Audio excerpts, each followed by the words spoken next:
నాకు అలా వైకుంఠపురంలో బన్నీ క్యారెక్టర్ చాలా ఇష్టం నాకు.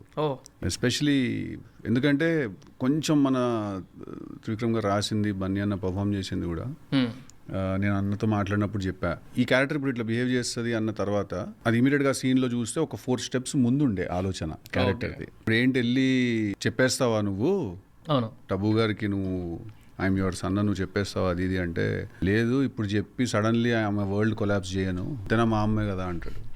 How can I do that to her and that boy అని. సో అట్లా నాకు బన్నీ క్యారెక్టర్ నాకు చాలా బాగా అనిపించింది. ఒక ఇంట్రెస్టింగ్ బ్యాలెన్స్ ఉండే ఆ క్యారెక్టర్లో. నా మనవడరా, నా రక్తం, నా బంధం, అలాంటి వాణ్ణి లాక్కెళ్ళిపోతూ అంతే అంతే. వాల్మీకి, నా అల్లుడు హాస్పిటల్లో ఉన్నప్పుడు నర్సు వీడితో మాట్లాడింది నేను విన్నాను.